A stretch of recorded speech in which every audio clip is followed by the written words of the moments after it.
The night the six of them walked in, Aria Winterbourne was thinking about how much she hated the smell of stale beer and regret. It was the signature perfume of the Mist Shadow, the bar she tended on the frayed edge of Silver Hill. The town itself was a place of blurred lines where the mundane world of humanity bled into something older, something wilder. Tonight, however, was different.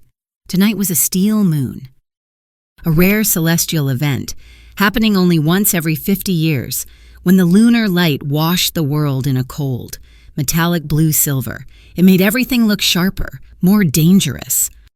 Aria ran a damp cloth over the worn oak of the bar, her long black hair tied back in a messy knot.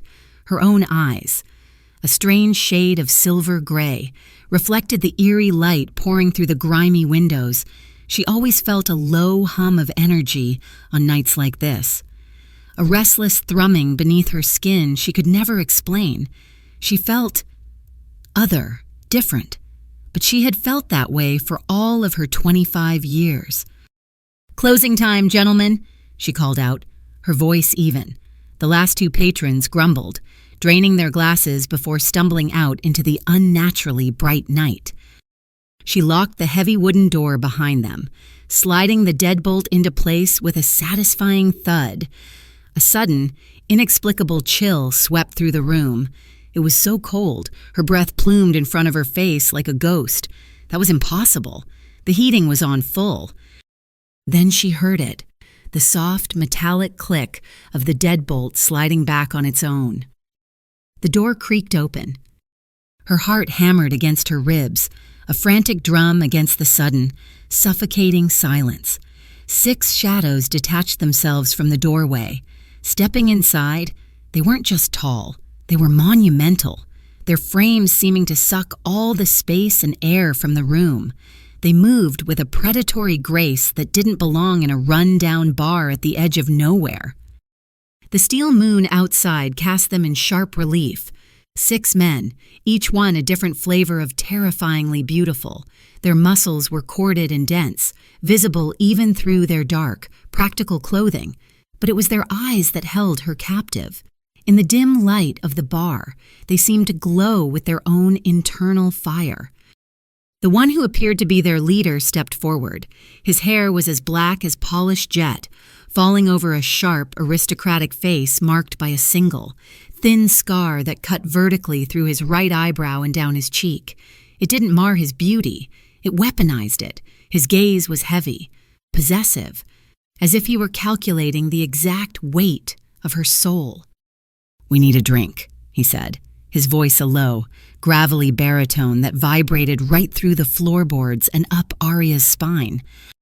Aria's training kicked in, a flimsy shield against the sheer, overwhelming presence of them. "Sorry, we're closed." A second man, broader and more brutally built than the leader, let out a low growl. His hair was a dark, unruly brown, and his eyes were the color of molten amber. Pure, unadulterated aggression rolled off him in waves. He said, "We need a drink." Aria's chin lifted. She didn't know why, but she refused to show fear. "And I said, we're closed." A third, with hair the color of spun silver and eyes as blue and cold as a glacial crevice, held up a hand. "Lucian, calm yourself. Let's not frighten her." His voice was measured, intelligent, his gaze analytical. He was assessing her, not as a threat, but as a puzzle. Another, more ethereal figure, lingered near the back, long. Platinum blonde hair framed a face of delicate, almost feminine beauty. His eyes were a startling, luminous violet. He seemed to hum with an energy that was different from the others, less physical, more mystical. Beside him stood a mountain. The fifth man was immense, his shoulders as wide as the doorframe. His reddish-brown hair was cropped short, and his body was a roadmap of old scars. Yet, his eyes held a surprising gentleness, a quiet watchfulness that was almost protective. And then there was the last one. He leaned against the bar, an indolent smirk playing on his lips. His hair was the color of a raven's wing, shimmering with hints of midnight blue. Of all of them, he was perhaps the most conventionally handsome, with a face that could charm angels and devils alike, but his green eyes, deep and knowing, held a dangerous glint. They promised pleasure and pain in equal measure. The leader, the one with the scar, gestured to a corner booth. "We'll wait." It was not a request. Her body moved before her mind agreed. Arya found herself nodding, her hands trembling slightly as she reached for 6 clean glasses. She could feel their eyes on her, a physical weight on her back. Every move she made felt deliberate, watched. She poured 6 glasses of the best whiskey she had, her hands moving with a practiced grace she didn't feel. She carried the tray to their table, her gaze fixed on the sloshing amber liquid. She had to get this over with. She had to get them out of her bar. As she set the last glass down, her fingers brushed against the back of the hot-tempered one's hand, Lucian. It was like a lightning strike. A supernova of pure, untamed energy exploded from the point of contact. It was white-hot, electric, and utterly overwhelming. A gasp was torn from her throat, and she stumbled back, dropping the tray with a deafening clatter. But her shock was nothing compared to his. Lucian let out a strangled scream, a sound of pure, unadulterated agony. He clutched his hand, his knuckles turning white. "What did you do?" he roared, his amber eyes now glowing with a ferocious, hellish light. His body began to contort. A sickening symphony of cracking, popping, and tearing filled the air. His bones elongated, his muscles bunched and writhed under his skin, ripping through his clothes. Fangs, long and brutally sharp, burst from his gums. Claws erupted from his fingertips, gouging deep furrows into the wooden table. Arya could only stare, frozen in abject terror. The transformation was contagious. The other 5 men groaned. Clutching their heads, their chests, their own bodies began to shudder and seize. The leader, Kale, gritted his teeth, his dark eyes glowing and intense, burning red. The silver-haired one, Orion, let out a sharp cry as his spine arched unnaturally. In the space of 10 heartbeats, the 6 beautiful, terrifying men were gone. In their place stood 6 colossal wolves. They were monstrous, each one standing nearly 3 meters at the shoulder. Their fur shimmered with unnatural colors under the steel moon black shadow, fiery auburn, storm gray, moon silver, earth brown, and midnight blue. They were beasts from the darkest of fairy tales, nightmares made flesh. The air crackled with their raw, primal power. Arya's back hit the bar. Her breath was gone. Her world had tilted on its axis and shattered into a million pieces. This was it. This was how she died. But they didn't attack. Instead, one by one, the giant wolves lowered their massive heads. They sank to the floor, their powerful legs tucking beneath them until all 6 of them were kneeling before her. It was an act of absolute instinctual submission, a gesture of profound, ancient reverence. The world swam before Arya's eyes.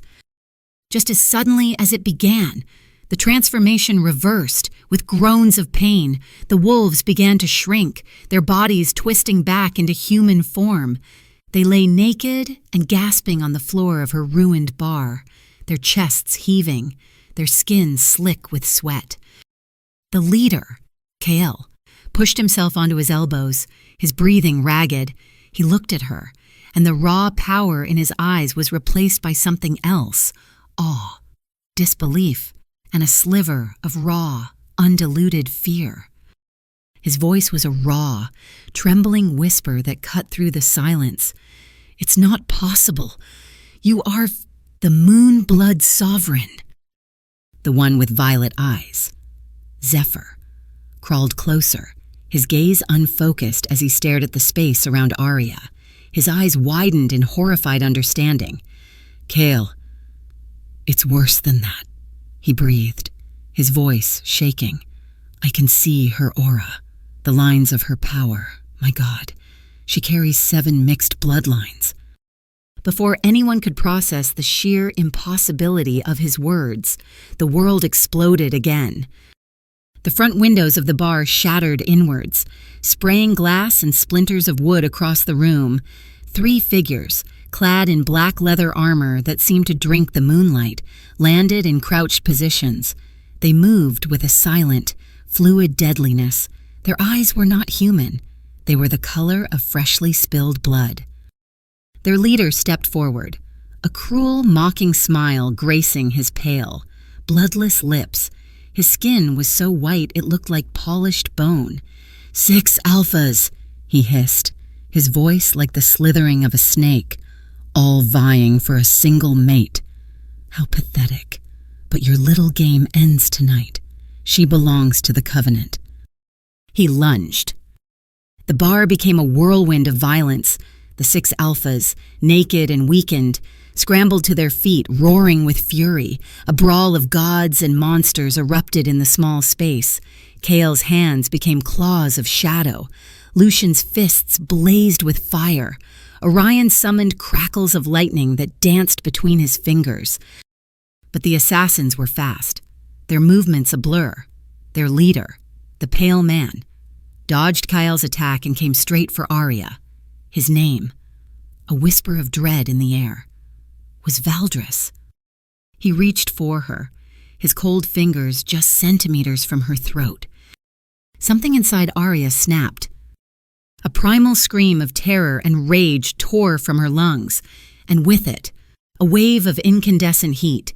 It wasn't just heat, it was pure, liquid flame, erupting from her skin. The fire, a brilliant, impossible gold, slammed into Valdris. He shrieked, a high, inhuman sound, as the fire consumed his arm, turning his leather armor to ash and charring the bone-white skin beneath. He staggered back, his red eyes wide with shock and pain. He looked at Arya, no longer with hunger, but with a new, avaricious light. "The Phoenix Flame," he hissed, clutching his ruined arm. "It's true, it's all true." Before the Alphas could press their advantage, Valdris and his assassins dissolved into shadows, melting away into the night. His final words echoed in the ruined bar, a chilling promise. "You cannot escape the convergence ritual on the day of the eclipse. You will take your rightful place." The echoes of his voice faded, leaving only the sound of 6 men gasping for breath, the smell of ozone, blood, and burnt flesh, and Arya Winterborn, standing in the wreckage of her life, her hands still faintly glowing with a fire she never knew she possessed. The world as she knew it was over, and a terrifying new one had just begun. The silence that followed Valdris's retreat was heavier than any sound. It was thick with questions, with the scent of blood and magic, and with the shattering of Arya's reality. Kale was the first to move. He found a discarded tablecloth and wrapped it around his waist, his movements stiff with exhaustion and a pain that looked deeper than physical. The others followed suit, their magnificent, terrifying bodies now seeming starkly vulnerable. "We have to go, now," Kale commanded, his dark eyes sweeping the room before landing on Arya. She was still pressed against the bar, her knuckles white, her body trembling uncontrollably. The golden light had faded from her hands, but the memory of its heat still tingled in her palms. "Go where? What are you? What am I?" The words tumbled out, a frantic cascade of confusion. Caspian, the seductive one with the green eyes, approached her cautiously. He moved with a liquid grace, his expression now stripped of its earlier arrogance, replaced by a deep, unsettling concern. He kept a respectful distance, but his gaze was a physical touch. "We will explain everything, I promise. But not here. It isn't safe." His voice was a low, soothing melody that cut through her panic, calming the frantic beat of her heart just enough for her to nod. The journey was a blur. Kale led them out the back of the bar and into the ancient, mist-shrouded expanse of the mistwood. The forest seemed to welcome them, the gnarled branches of ancient oaks parting like a curtain. They moved at a speed that felt inhuman, a steady, ground-eating lope. Arya, stumbling and disoriented, was half carried, half supported by the immense, quiet one named Thorn. His presence was like being next to a living mountain solid, unshakable, and strangely comforting. As they ran deeper into the woods, strange things began to happen inside Arya's mind. Flashes of memory, not her own, flickered at the edges of her vision. The soft, melodic sound of a woman humming a lullaby, the sweet, cloying scent of a flower she knew, impossibly, was called nightshade. The horrifying, vivid image of a beautiful castle engulfed in flames against a night sky. She stumbled, a cry catching in her throat. Caspian was instantly at her other side, his hand hovering near her elbow, not quite touching, yet radiating a palpable warmth. "You're remembering, aren't you?" he murmured, his voice soft with a knowing sadness. She could only look at him, her gray eyes wide with a mixture of fear and wonder. "How did you—" "The bond," he said simply. "When you touched Lucian, you didn't just trigger our shift. You opened a door, a very old one." Their destination was a fortress that seemed to rise from the very bones of the earth, hidden in a valley shielded by illusion and ancient magic. It was called the Sanctuary of Fallen Stars. Inside, the air was still and sacred. Zephyr, the violet-eyed mystic, led her through silent, echoing halls until they reached a circular chamber. The walls were covered in carved celestial maps and lunar symbols that seemed to pulse with a faint, silver light. In the center of the room sat a single, large chest made of polished black obsidian. Etched into its lid in elegant, silver script was a name that made Arya's heart stop. Lysandra Moonwhisper Winterborn. "My mother," she whispered, the name feeling foreign on her tongue. She barely remembered her. A warm smile, the scent of lavender, and then nothing. She'd been told her parents died in a house fire when she was 3. Zephyr nodded gravely. "She left this for you. She sealed it with blood magic, keyed to awaken only when your own powers were triggered." Arya's fingers, still trembling, traced the name on the chest. With a deep breath, she lifted the heavy lid.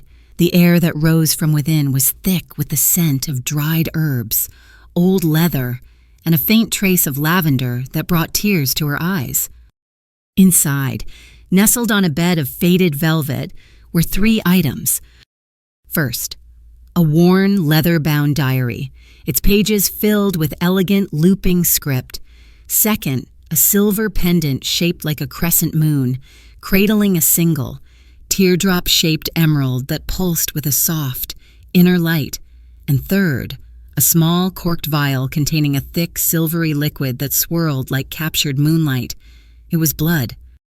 Tucked beneath the diary was a single, folded letter. Her name was written on the front in her mother's hand, with shaking fingers. She opened it.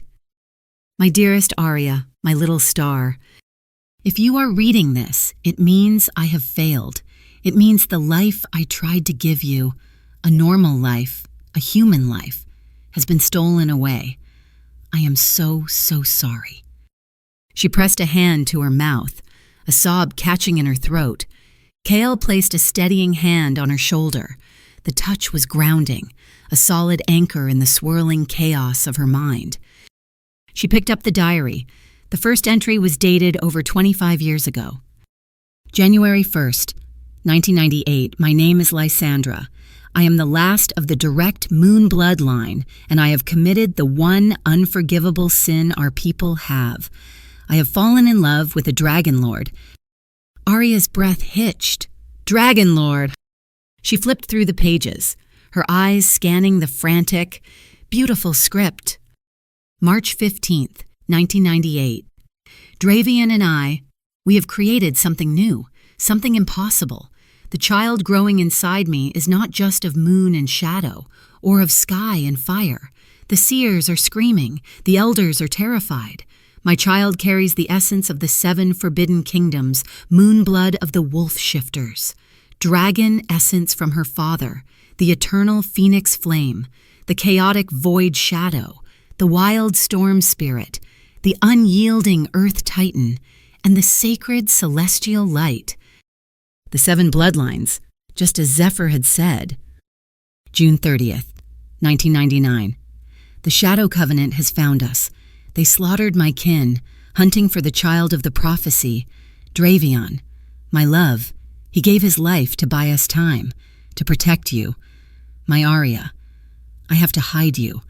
I must seal away your power, bind your memories, make you human.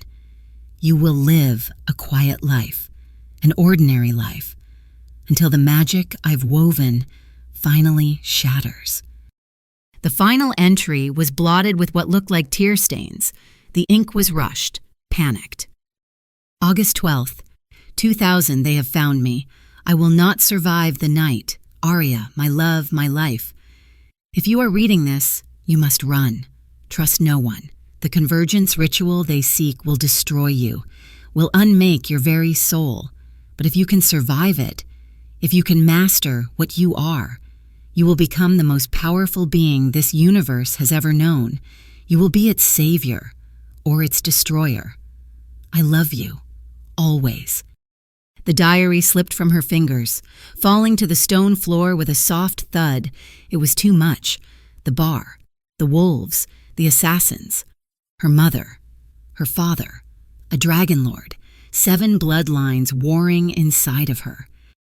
Arya crumpled, sinking to her knees, the letter clutched in her fist.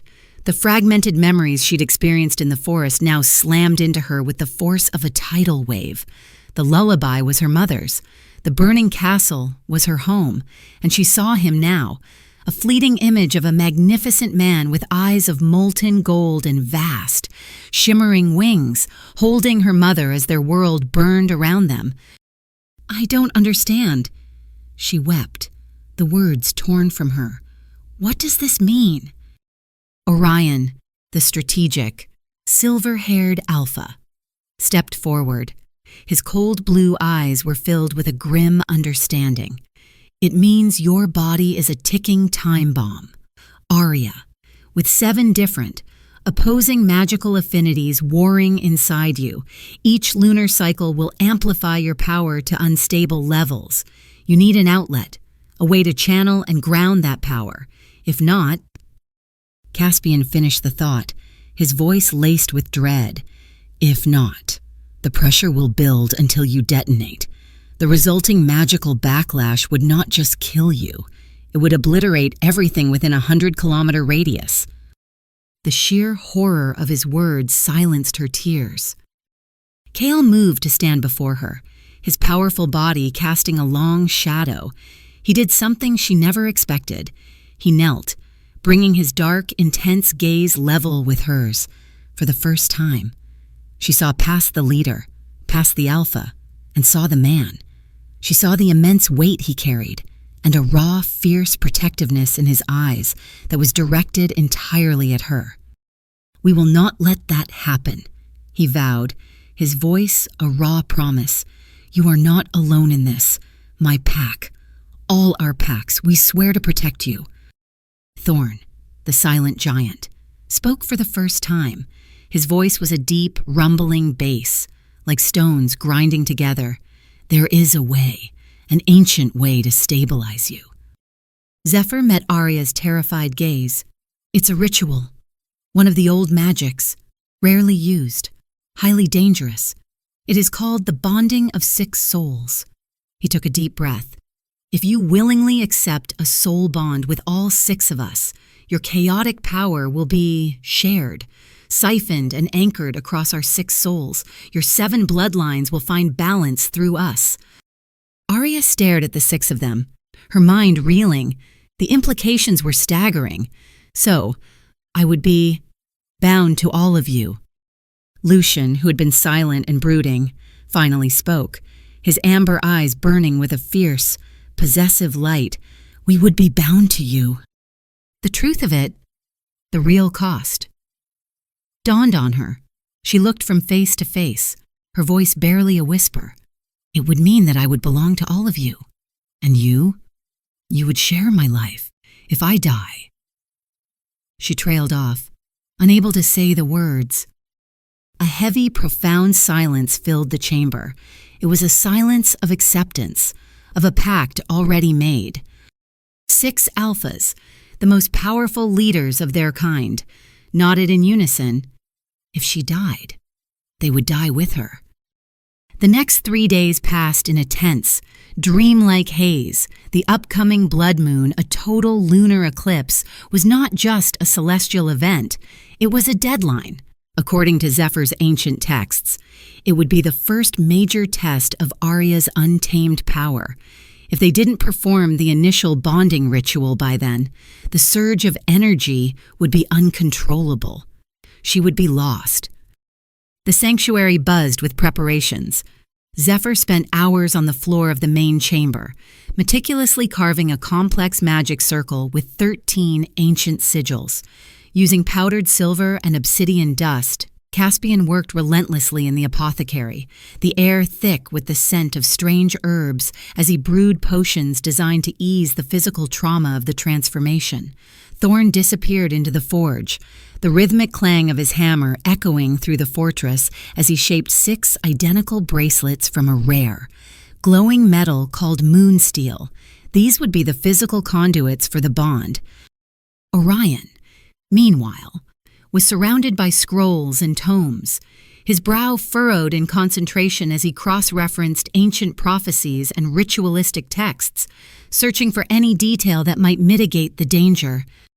It was Lucian who took on the most unexpected role. He found Arya in the training grounds, a vast, open-air courtyard.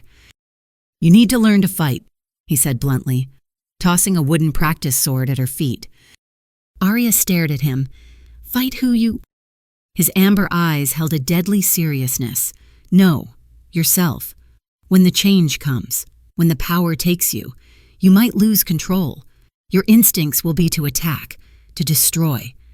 You need to have the muscle memory, the discipline, to protect us from you." His training was brutal and relentless. He pushed her, corrected her stance, forced her to move until her muscles screamed and her body was slick with sweat. But through the grueling hours, something shifted between them. His raw aggression was tempered by a fierce protectiveness. When she stumbled, his hand would be there to steady her, his touch a brief, scorching brand on her skin that sent shivers down her spine. He would stand too close, his breath warm on her neck as he corrected her grip, the heat radiating from his body and intoxicating. Dangerous thing. He smelled of wood smoke and rage, and for some reason, she found she wasn't afraid of it. On the 3rd night, the moon rose, fat and swollen. As it climbed the sky, its silver light began to bleed away, replaced by a deep, ominous crimson. The blood moon had begun.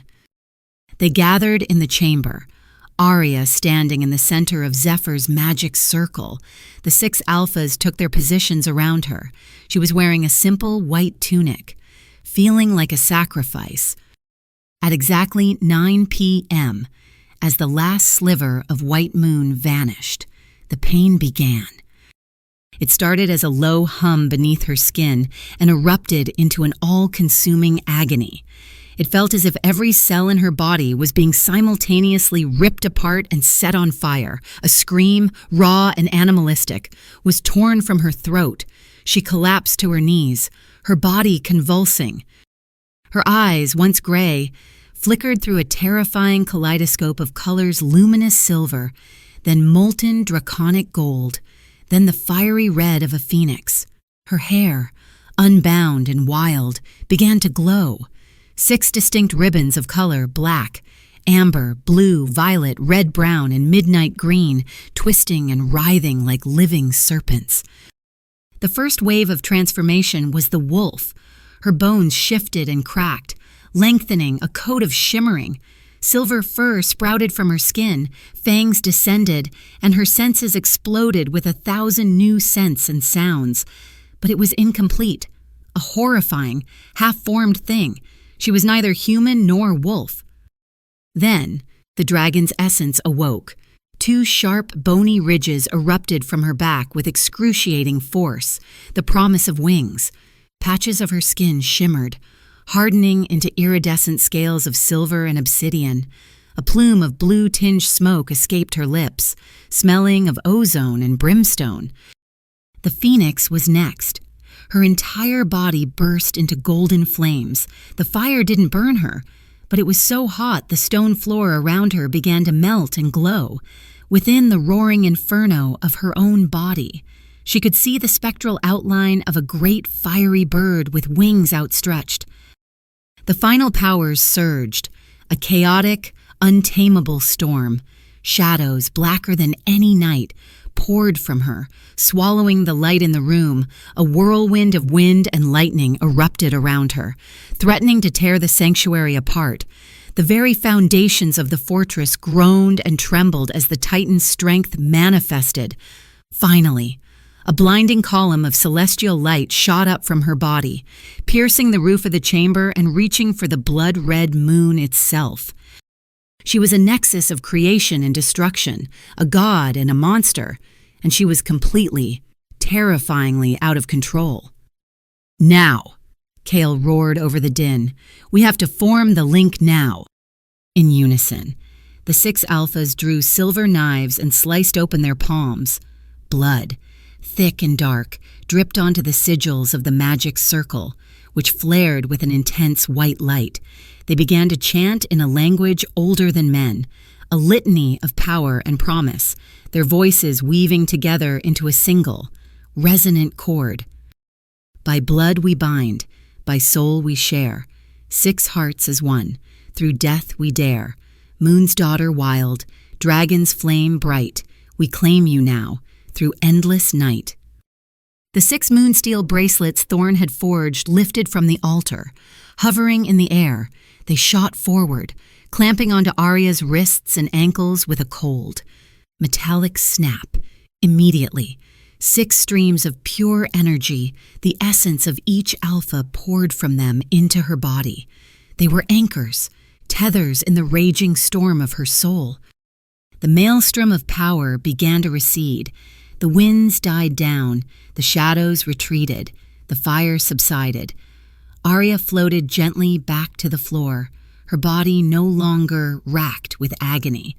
The transformation stabilized, not into one form, but into a breathtaking, terrifying hybrid of them all. Her eyes were now a permanent molten gold, but the pupils were slitted, like a wolf's. Her silver hair was streaked with veins of fiery red and stormy blue. Here and there, on her shoulders and cheekbones, patches of iridescent dragon scales shimmered in the faint light. From her back sprouted 2 pairs of small, delicate wings, not of feather or leather, but of a translucent, crystalline substance that glowed with a faint, internal light. A soft, 7-colored aura pulsed around her. She looked up at the 6 men kneeling around her, their faces etched with pain, awe, and exhaustion from the ritual. She could feel them now. Not just their presence in the room, but their presence inside her. Kael's unyielding strength, Lucien's burning passion, Orion's sharp intellect, Zephyr's calm wisdom, Thorn's steadfast loyalty, and Caspian's hidden pain.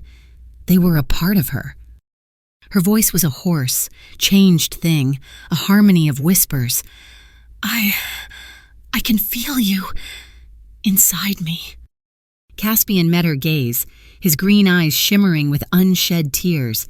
He nodded, a look of profound, heart-wrenching empathy on his face. "And we, you, always?" Zephyr, pale and shaking, examined the energy flowing between them. His face grew grim. "The link is formed," he announced, his voice strained.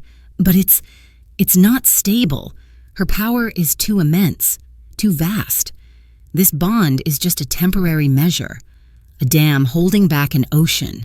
We need to perform the final rite within the month, before the next full moon."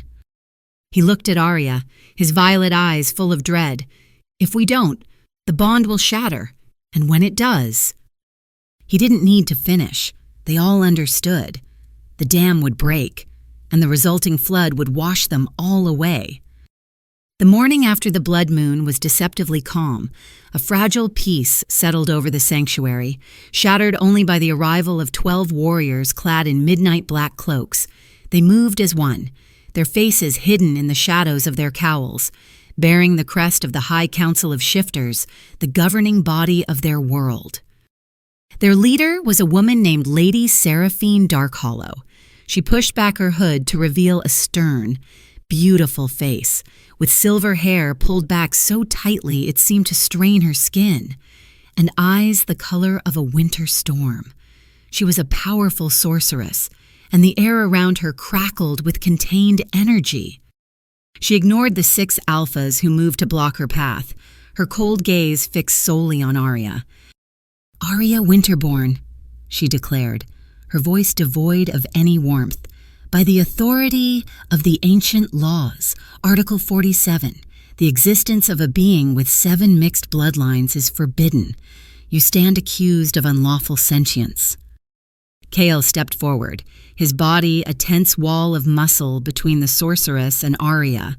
"This is absurd. She did not choose the circumstances of her birth." "Her choices are irrelevant," Seraphine replied, her voice clipping each word with cold precision. "Her existence is the crime. It is a threat to the balance of all things. 500 years ago, the last Moonblood sovereign to awaken erased 3 kingdoms from the map in a single night of uncontrolled rage. We will not allow a repeat of history." She produced a scroll that seemed to be made of stretched, cured skin, inscribed with glowing, blood-red runes. It was a formal decree from the council. "Arya Winterborn is hereby sentenced to the trial of 7 moons," she announced, "over the next 7 months, on the night of each full moon. She will face a trial designed to test her control and her right to exist. Should she fail, even one, she will be subjected to the cleansing ritual, the complete and total annihilation of her body and soul." A cruel smile touched her lips. "However, should she succeed in all 7, she will be recognized as a legal entity and granted the crown of the Moonborn." It was an impossible task, a death sentence wrapped in the thinnest veneer of hope. After Seraphine and her retinue departed, leaving the oppressive weight of their judgment behind, Orion immediately took the scroll. His sharp eyes scanned the blood runes, his frown deepening. "Something is wrong," he muttered, tracing a small, almost invisible mark at the bottom of the scroll. "This primary seal, it isn't the mark of the High Council. It's older, darker." Zephyr came to look, and his breath caught in his throat. "It can't be. That is the seal of the Shadow Covenant." The name hung in the air, thick and poisonous. "That's impossible," Thorn rumbled. "The Covenant was eradicated 300 years ago." "Or so we were led to believe," Zephyr whispered, his violet eyes wide with dawning horror. "The Covenant didn't just revere power. They consumed it. They hunted rare magical beings, using their blood for the convergence ritual. It was a ceremony rumored to be capable of opening a gateway to the void between worlds, a prison dimension holding ancient, chaotic entities of immense power." Chaol's fists clenched, his knuckles turning white. The truth slammed into him with the force of a physical blow. "Valdris," he growled. "He wasn't trying to kill her. The council isn't trying to execute her." He looked at Arya, his dark eyes burning with a new, terrifying understanding. "They want to use you." That night, the magical alarms of the sanctuary shrieked to life. A small army, at least 50 strong, swarmed the fortress. They weren't ordinary shifters. A pulsating, blood-red symbol was branded on each of their foreheads. They moved with unnatural speed and strength, their eyes burning with a mindless, fanatical rage. "The blood marked," Caspian hissed, drawing a pair of wicked-looking daggers. "Warriors who have drunk diluted dragon's blood. It grants them immense power, but burns away their free will. They are nothing more than living weapons." The battle was immediate and brutal. Lucian became a whirlwind of infernal fire, his roars of fury echoing off the stone walls as he incinerated swaths of the enemy. Thorn transformed into a living barricade of steel, his body absorbing blows that would have shattered granite. Orion stood on the ramparts, a maestro of destruction, calling down bolts of lightning to smite their attackers. But Arya was their target. Every attack, every coordinated assault was aimed at capturing her. Caspian moved like a phantom at her side, his poison blades finding their marks with lethal precision, while Kael used shadows themselves as weapons, turning the darkness into deadly tendrils that ensnared and crushed their foes. The sheer number of blood-marked was overwhelming. A warrior broke through their defenses, a jagged obsidian knife raised, aimed directly at Arya's heart. Time seemed to slow. There was no one close enough to stop him. Arya screamed. It wasn't a sound of fear, but of pure, untamed power. The phoenix flame, dormant since the blood moon, erupted from her. A torrent of golden fire slammed into the attacker, turning him to ash in an instant. But it didn't stop. The fire continued to pour from her, a wild, uncontrolled inferno. She had lost control. The flames licked outwards, indiscriminate, threatening friend and foe alike. Lucian had to leap back to avoid being scorched by the very fire he commanded. "Arya!" Caspian shouted, his voice desperate. "Listen to my voice. Come back to us." Kael didn't hesitate. He charged through the wall of fire, his own skin sizzling and smoking from the intense heat. He wrapped his arms around her, pulling her tight against his chest, absorbing the brunt of the untamed magic. The pain must have been agonizing, but his grip never faltered.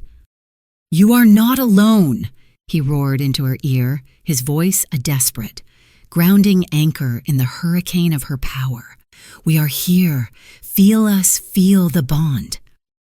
His words, his pain, his unyielding presence pierced through the red haze of her rage. She focused on the bond, on the 6 distinct souls tethered to hers. Slowly, painstakingly, she pulled the fire back in. The golden inferno receded, sinking back into her skin, leaving behind the smell of burnt ozone and Kael's charred flesh. The courtyard was suddenly silent. More than 30 of the blood-marked lay dead. The rest had either surrendered or fled. But they had left a message on the body of their fallen captain. Thorn found a note, scrawled in fresh blood. 7 days, the first ritual, at the Temple of the Void, you will come, or everyone you hold dear will burn. The bloody ultimatum left no room for debate. "I'm going," Arya stated, her voice trembling but firm as she looked at the grim faces of the 6 alphas gathered around the strategy table. "But I'm not surrendering. I'm going to find out what the Covenant wants. And then I'm going to destroy them." The decision hung in the air, heavy and absolute. Preparations began at once. Thorn sharpened weapons forged from moonsteel, the only metal known to be effective against void-corrupted magic. Caspian packed satchels with healing salves and potent potions. Zephyr wove protective charms into their cloaks. There was only one problem. The Temple of the Void isn't in our world, not precisely, Zephyr explained, pointing to an ancient esoteric map. It exists within the Forbidden Zone, a pocket dimension where space and time are warped. To enter, we need a key, a void key. His expression turned grave, and only one being I know possesses such a thing. Their quest for the key led them to a cavern deep within the highest peaks of the Dragon's Tooth Mountains. The air grew thin and cold, and the sheer scale of the cave entrance was humbling. Inside, coiled upon a mountain of gold and ancient artifacts, was a dragon. It was not merely large, it was a geographical feature, its scales the color of ancient bronze, each one the size of a shield, its eyes slitted and glowing with the wisdom of millennia, fixed upon them. This was Valthor the Ageless, an elder dragon who had witnessed the birth of empires. The moment his gaze fell upon Arya, the ancient dragon let out a low rumble that shook the very mountain. "You carry the blood of Dravian Stormwing." The dragon's voice was not a sound, but a thought that bloomed directly in their minds.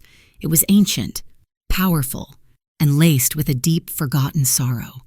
"My wayward son." Arya's world tilted once more. Dravian, her father, was the son of this magnificent primordial being. That made Valthor her grandfather. Valthor was not moved by the revelation. "You seek my void key. I will not give it freely.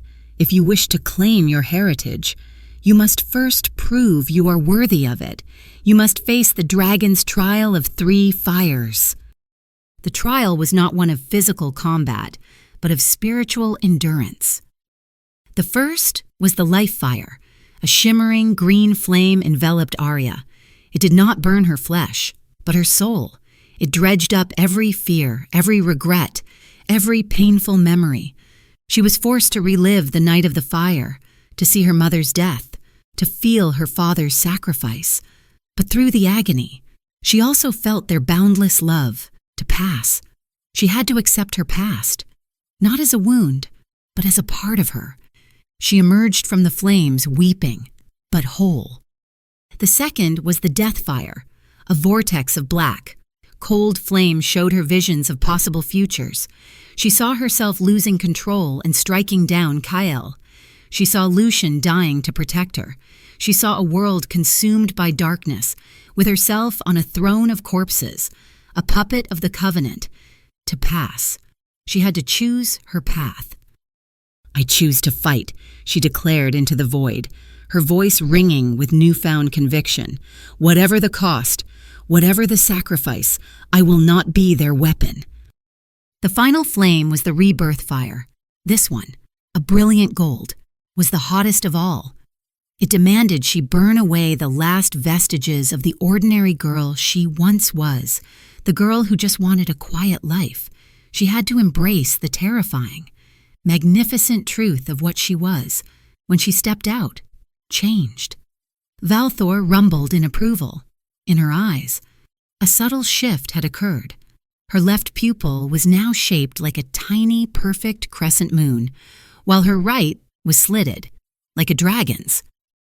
"You have awoken 30% of your true power," Valthor's thought voice announced. "Well done." He bestowed upon them the void key, a pulsating, fist-sized dragon gem, and a warning. The Shadow Covenant does not seek to serve the chaotic beings they wish to free the primordial 7. They seek to absorb their power. During the convergence ritual, they will try to sever your soul from your body, turning you into a living vessel, a hollow shell for a primordial entity to inhabit. You will be erased.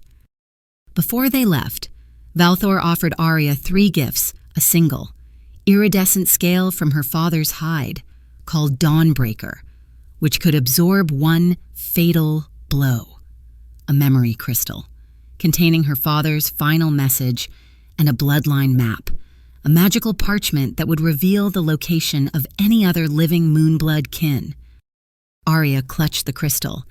As her skin touched it, a voice, warm and strong and full of love, echoed in her mind. "Arya, my starlight, if you hear this, then I am gone. I am sorry for this legacy, this burden. But know this, you are more than a weapon. You are hope. Our power was never meant for destruction, but for protection. I love you. Always." Tears streamed down her face as she held the crystal to her heart. It was the first time she had truly felt her father. Later, as they made their camp for the night, Zephyr examined the bloodline map. A single, faint spark of light pulsed on the parchment, far to the east. "It's impossible," he breathed. "There's another one." Arya looked up, her heart pounding. "You're not the last, Arya," Orion confirmed, tracing the location. "There is another Moonblood, alive, but their power signature is suppressed, almost non-existent. They're hiding." He pointed to a desolate region on the map, in the Deadlands, a place where magic goes to die. Kael looked at Arya, his gaze resolute. After this is done, after we deal with the Covenant, we will find them. You need allies of your own blood. The promise was a glimmer of hope in the encroaching darkness. Using the dragon gem, Kael tore a shimmering rift in reality, opening a portal to the Forbidden Zone. Stepping through was like plunging into a nightmare. The sky was an inverted swirl of bruised purple and sickly green. Gravity was a fickle suggestion, and islands of rock and dead trees floated in a timeless, silent expanse. They navigated the treacherous, disorienting landscape, leaping from one floating landmass to another. It was here they met the exiles, a ragged tribe of shifters banished by the High Council decades ago for various crimes. Their leader was a grizzled, one-eyed female wolf shifter named Kira Bloodmoon. Her good eye widened when she saw Arya. "A Moonblood," she rasped, her voice rough from disuse. She gave a curt, respectful nod. "We thought your kind was extinct." Kira offered a dire warning. "The Temple of the Void is a trap. The Covenant has been feeding its sacrifices for a century, nourishing the Void Gate within its walls. No one who enters that place ever returns." She led them to a cliff face where thousands of names were carved into the stone. It was a memorial. Arya's breath caught as she saw a name near the top, freshly carved compared to the others, Alara Winterborn. "My aunt." Kira nodded grimly. "Your mother's sister. She came here 25 years ago. The Covenant took her. She went willingly, hoping her sacrifice would be enough to destroy the gate from the inside." Her voice dropped. "She failed." As the weight of that revelation settled, the world went dark. A primal, chilling shriek echoed through the non-space around them. From the cracks between the floating islands, monstrous creatures began to crawl. Their bodies were vaguely humanoid but translucent, their glowing black skeletons and pulsing organs visible through their shimmering skin. Their eyes were hollow sockets, and their mouths stretched into impossible, silent screams filled with spiraling rows of teeth. "The Voidborn!" Kira yelled, drawing a jagged bone knife. "Shifters consumed by the void. They can't be killed." The battle was frantic and desperate. Lucian's fire passed right through them. Thorn's steel form was no barrier. The creatures simply phased through his body, their touch leaving behind a burning, necrotic cold. Orion's lightning, however, made them flicker and screech. "Their forms are unstable. We need to disrupt their connection to the void." It was Caspian who found the true key. Their hearts. They have a physical anchor. Destroy the heart. A new strategy was born. Kael used his shadows to bind the Voidborn, holding them immobile for a split second. In that instant, Arya channeled a concentrated burst of phoenix flame, a precise, searing lance of light, directly into their chests. The creatures dissolved with a final, soul-wrenching scream. They fought back to back, a whirlwind of shadow and light, fire and steel. They managed to destroy dozens of the creatures, but one slipped past Thorn's guard. Its translucent claws, sharp as obsidian, raked across Caspian's shoulder, tearing through his leather armor and flesh. He cried out, stumbling back, a network of black. Spidery veins immediately began to spread from the wound, and his skin started to turn translucent. The void's poison was unmaking him. "No," Arya screamed, rushing to his side. "I won't let you die." "The bond?" Zephyr yelled, his face pale with panic. "Use the bond. Push your life force into him."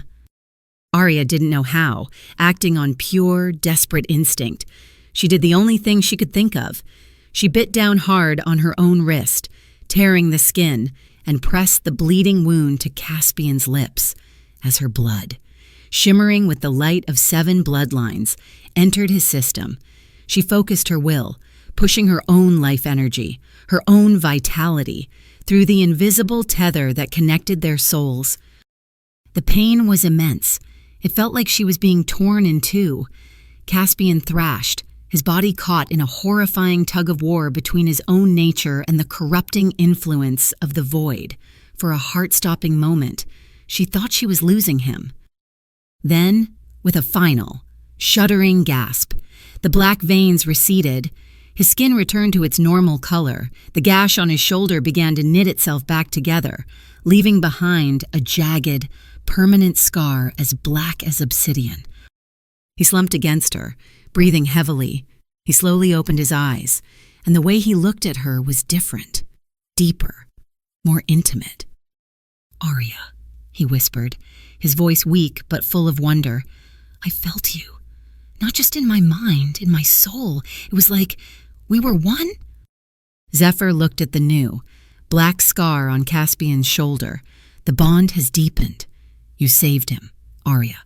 But be warned, by sharing your life force, you now also share his pain. If one of them is mortally wounded, a piece of your soul will die with them." The connection was no longer just a shield. It was a shared vulnerability, a chain that bound their fates together, for better or for worse. The Temple of the Void was an architectural blasphemy. It was an inverted black pyramid, floating upside down in the heart of the Forbidden Zone, its tip pointing down into an abyss of pure darkness. It seemed to absorb all light, all sound, all hope. The interior was a labyrinth of 7 descending floors, each one a trial dedicated to one of the primordial 7 whose power Arya carried. The first floor belonged to the Void Shadow. The moment they stepped inside, absolute darkness swallowed them whole, separating them. Each was forced to confront their own inner darkness, their greatest fear made manifest. Arya found herself face to face with a perfect, shadowy replica of herself. "You think you're a hero?" the shadow Arya hissed, its voice her own, but laced with venom. "You are a weapon, born to break the world. Your mother knew it. That's why she was afraid of you." "No," Arya whispered. "She loved me." "Did she?" the shadow taunted. "Or did she seal you away because she feared you would kill her first?" Doubt coiled in her gut. But then, she remembered her father's voice from the crystal. "Our power was never meant for destruction, but for protection." She looked her shadow in the eye. "Yes, I have the power to destroy, but I choose not to, and that choice is my true strength." The shadow shrieked and dissolved into nothing. Meanwhile, the Alphas faced their own demons. Kael relived the moment he challenged and killed his own tyrannical father to claim his Alpha status. Lucian was confronted with visions of his own powerlessness. Orion faced an eternity of cold, lonely logic without connection. Zephyr saw a prophecy of his own death. Thorn was tormented by the memory of failing to save his younger sister. And Caspian was forced to relive his former life. When they found each other again in the center of the chamber, shaken and pale, Caspian could no longer hide the truth. "I have to tell you," he began, his voice strained, refusing to meet Arya's eyes. 10 years ago, I was one of them. I was an assassin for the Shadow Covenant." The confession landed like a physical blow. "They called me the Nightshade Assassin," he continued, his voice thick with self-loathing. "I carried out their orders. I killed for them. But then they gave me a new target, a child. A distant branch of the Moonblood line. I couldn't do it. I refused. I ran." He finally looked at them, his green eyes swimming with anguish. "They slaughtered my entire pack in retaliation. I have been running ever since." Kael knew. He gave me refuge, a second chance. Arya felt a flash of betrayal, sharp and cold, but then she looked at him, at the raw, soul-deep pain on his face. She remembered how he had looked at her with such compassion, how he had tried to protect her. She took a step toward him. "The past is not who you are," she said, her voice soft but sure. Your actions now are what define you. You've saved my life. I trust you." The relief that washed over his face was so profound it almost brought her to her knees. They descended through the remaining floors, each one a grueling trial. On the floor of the storm spirit, they navigated a hurricane of their own emotions. On the floor of the phoenix flame, they were forced to endure visions of their own deaths, only to be reborn stronger. But it was the sixth floor, the floor of the dragon essence, that was the most physically taxing. Arya was forced into a full transformation. The pain was beyond anything she had ever imagined, 1,000 times worse than on the blood moon. Her skeleton reshaped. Her muscles tore and reformed. When it was over, she was no longer a hybrid, but a magnificent, terrifying dragon of pure silver, with 7 pairs of shimmering, crystalline wings. The power was immense, intoxicating, but she could only hold the form for a few minutes before collapsing back into her humanoid shape, completely and utterly drained. Finally, they reached the 7th and final floor, the bottom tip of the inverted pyramid. It opened into a vast cavern. In the center, a jagged, violent tear in reality pulsed with dark energy. It was the Void Gate, and standing before it was a woman in dark ceremonial robes. Her skin was unnaturally pale, and parts of her body seemed to ripple and shift, as if not entirely solid. This was High Priestess Morgath, leader of the Shadow Covenant. And chained to 6 altars surrounding the gate were 6 figures, all of them shifters, all of them bearing the faint, energetic signature of the Moonblood line, her lost kin. Morgath smiled, a terrifying, predatory expression. "You've arrived just in time," she said, her voice echoing in the vast space. "The convergence ritual is ready. You, Arya Winterborn, are the final key." She gestured to the prisoners. "For centuries, I have hunted your kind. These specimens carry only a whisper of the old power. But you," her eyes gleamed with fanatical hunger, "you carry it all. Your blood will not just open the gate, it will shatter it." Morgath's true plan was far more insidious than they could have imagined. She didn't want to serve the primordial 7. She wanted to become them. "Once your blood opens the way," she explained, her voice dripping with triumph, "your soul will be drawn into the void to placate the entities within. Your body, however this perfect, powerful, empty vessel will remain, and I," she placed a hand over her own heart, "will inhabit it. I will claim your power, merge with the primordials, and become a god." "You will not touch her," Kael roared, moving to stand in front of Arya. Morgath simply clapped her hands. From the shadows, hundreds of blood-marked warriors emerged, surrounding them completely. "Oh, I don't need your permission," she sneered, her eyes locking onto Arya. "I only need your blood." The cavern exploded into a cacophony of violence. The 6 alphas formed a defensive circle around Arya, a desperate, final stand against an overwhelming tide. It was a battle of gods against a legion of zealots. Lucian was a roaring inferno, but for every blood marked, he turned to ash. 2 more took their place. Thorn transformed into a 10-foot giant of living moonsteel, his fists crushing bodies and bone, but he was being slowly buried under the sheer weight of numbers. Orion's storm raged, but his lightning began to flicker and weaken. They fought with the desperation of cornered animals, but they were being systematically broken down. Amidst the chaos, Morgath moved. She didn't run, she simply shimmered, reappearing directly behind Arya. Before Arya could react, the High Priestess plunged a jagged obsidian dagger into her back. The pain was searing, but it wasn't a mortal wound. It was an activation. The dagger was a void key, designed to unlock the 7 bloodlines within her. Arya screamed as her own blood betrayed her.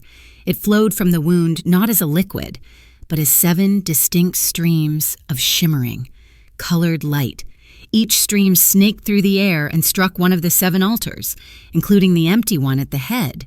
The ritual began. As her blood connected with her captive kin, their minds, their memories, their knowledge flooded into her. They were the elders of her line, their spirits trapped by Morgath. They showed her the truth the Moonbloods had created the primordial 7, ancient weapons that had turned on their masters. They taught her that her purpose wasn't to wield power, but to create balance, and they showed her the only way to close the gate for good. She had to become the new Locke. The realization was a cold, soul-crushing certainty. To destroy the gate, she had to willingly step through it, using her unique 7-fold essence to seal the breach from the other side. Her spirit would become the eternal warden, trapped in the void forever to keep the primordials contained. Kale, sensing her horrifying realization through the bond, roared her name. "Arya, no, there has to be another way." She turned to him, a sad, beautiful smile gracing her lips, tears streaming from her multi-hued eyes. "There isn't. This was always my destiny. This is how it ends." "But the bond," Caspian choked out, his face a mask of agony. "If you are trapped, if you are lost to us, I'm sorry," she whispered, her heart breaking for them, for the life they could have had. "I love you, all of you. But this is the only way." It was Kael who refused, battered, bleeding, but unbroken. He pushed himself to his feet. "No, I swore to protect you. We all did. If you must bear this burden," he declared, his voice ringing with absolute conviction, "then we will bear it with you." The other 5 alphas straightened, their eyes burning with the same fierce resolve. "The bond can be perfected," Zephyr said, a wild hope in his eyes. "Instead of you shouldering the eternal watch alone, we can share it. 1 soul, 1 spirit, split across 7 bodies," Orion added, the strategist in him seeing the impossible solution. 1/7 of the burden, 1/7 of the pain. Together we might just endure it. It was an insane, beautiful, selfless act, an oath of shared damnation. They joined hands, forming a circle. They cut their palms, mixing their blood together in the center, a defiant act against Morgath's ritual. They spoke a new oath, a final vow, their 7 voices becoming one. "By blood we are one, by soul we are bound. 7 hearts as 7 stars, eternal and profound. In darkness we stand, in light we shall rise. Together we live, together we die. Through the void we walk, hand in hand, guardians of the gate. We make our stand." A brilliant, silver light erupted from them, a power so pure and absolute it vaporized the nearest blood marked and sent Morgath staggering back. Shielding her eyes, the bond was no longer 6 tethers to a single anchor. It had become a single, unified soul, a new celestial constellation of 7 stars, inextricably linked for eternity. They were no longer Arya and her 6 alphas. They were one. With her 6 soulmates now an indivisible part of her, their strength, their love, their courage flowing through her veins. Arya turned to face the howling maw of the void gate. She stepped forward. Inside was not blackness, but a chaos of color and screaming physics, and there, in the heart of the storm, were 7 great, malevolent eyes, ancient and full of hunger. "You have come to take our place. Little mongrel!" A chorus of voices boomed, shaking the foundations of her new, shared soul. Arya lifted her chin, the light of 7 spirits burning in her eyes.